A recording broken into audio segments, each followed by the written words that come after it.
السلام علیکم ورحمۃ اللہ وبرکاتہ. قدرمنو ملګرو ټیچ ټیکریس چینل ته بخیر راغلاست. زه یم سمیع الله عبید. زموږ او ستاسې د نن ورځې موضوع پرسونلایز د ډیسکټاپ باندې راسته کلیک کې زموږ او ستاسې انشاءالله دا وروستنۍ موضوع ده.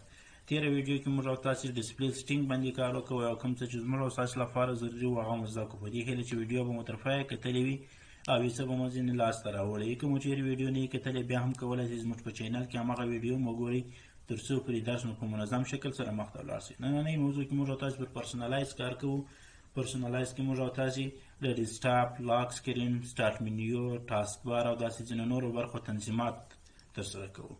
موږ او تاسو لومړی راځو پر پرسونلایز باندې کلیک کوو. نو زموږ ستاسې لومړنۍ موضوع بیکګراوند یعنې ډیسکټاپ بیکګراوند. دلته موږ او تاسې کولی شو د ډیسکټاپ بیکګراوند تنظیمات ترسره کړو. لومړی سره دلته راځو موږ او تاسې انتخابوو چې زموږ پر ډیسکټاپ بیکګراوند د څه ولاړ وي. لومړی موږ او تاسې پکچر لرو. که چیرې پکچر کلیک کړو نو موږ او تاسې ته ځینې پکچرونه یا ځینې تصویرونه د کمپیوټر لخوا څخه پیشنهاد کېږي تر څو پر ډیسکټاپ صفحه باندې یې ودرو. هر یو تصویر چې ستاسو خوښ شي صرف کلیک ورباندې وکوئ. د کلیک کولو وروسته به هماغه تصویر ستاسو پر ډیسکټاپ صفحه باندې درېږي.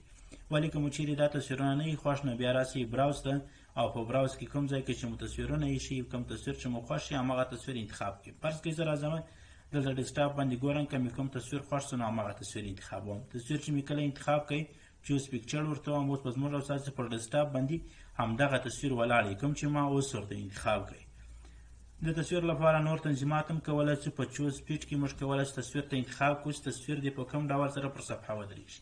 پیټ ورته انتخابوو. کله چې موږ تاسو پیټ انتخاب کړو داسې دې صفحې ته فکر وکوئ. دلته به انشاءالله په دې صفحه کې تاسو ته ټول تغیرات معلومیږي. پر صفحه باندې به تصویر یو څه کوچنۍ اندازې ته راځي. سټریچ که چیرې کلیک کړو دا تصویر به ټوله صفحه ونیسي پر ټوله صفحه باندې به راسي. همدارنګه که ټایل کلیک کړو دا تصویر به یو نه دوه نه درې هر څو وارې چې تصویر پر صفحه باندې ځای دی هماهمره وارې به تصویر پر صفحه باندې تکرار شي. دلته هم تاسو ته معلومیږي که دا مینیمایز کړئ نو دلته هم تاسو ته معلومیږي زموږ پر صفحه باندې دا تصویر څلور وارې راغلی. ممکن دا تصویر ډېر راشي او یا له دې څخه کم راشي.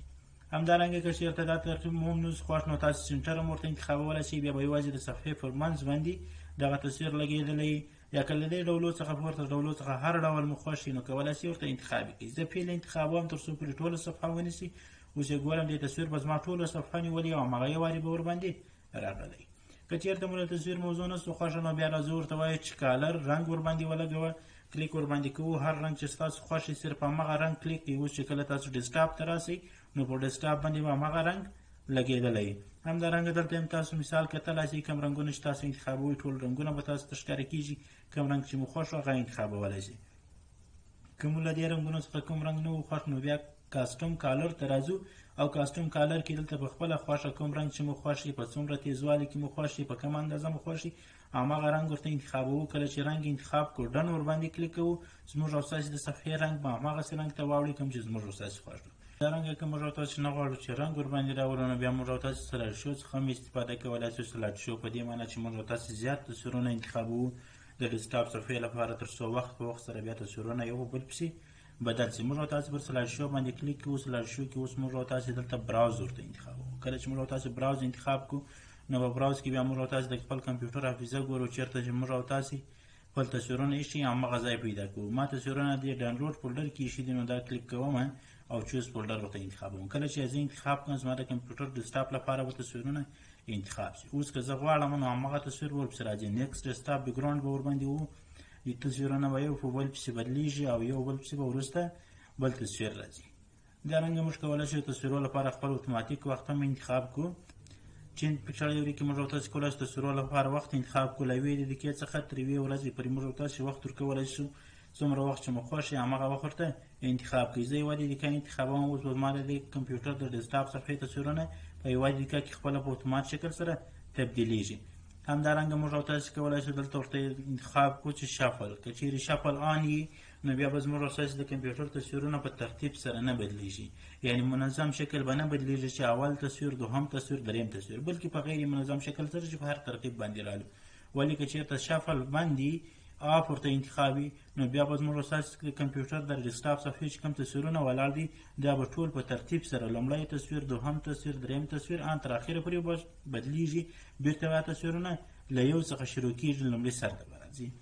allow slide show when on battery power. که چېرته دا نه یې آن نو بیا به زموږ او ستاسې کمپیوټر یوازې هغه وخت تصویرونه بدلوي کله چې زموږ او ستاسې کمپیوټر برق ته تړلی وي.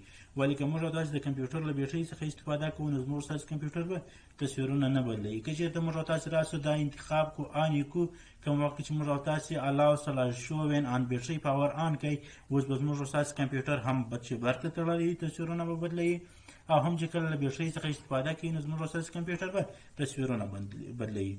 چې اوس سپیډ مو بحث ورباندې وکړو په پکچر کې هماغسې موضوع ده. موږ تاسو کولی شو چې ډول ورته انتخاب کړو چې په کوم ډول سره یې دغه زموږ تصویر په ډیسکټاپ صفحه باندې ښکاره شي.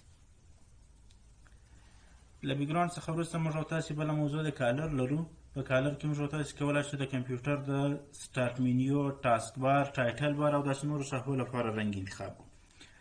دلته موږ تاسو کولی شو چې هر رنګ زموږ تاسو خوښ شي نو همغه رنګ باندې کلیک کوو. صرف کلیک کولو سره به همغه رنګ زموږ تاسو ډیسکټاپ لپاره انتخابیږي. کوم رنګ چې تاسو خوښ شي نو همغه رنګ کلیک کوئ، هغه رنګ به ستاسو د ډیسکټاپ لپاره انتخابیږي. ولې دلته یو ټیک مارک موږ تاسو لرو اتوماتیکلی پیک ان انسنت کالر فرام مای بیکګراوند.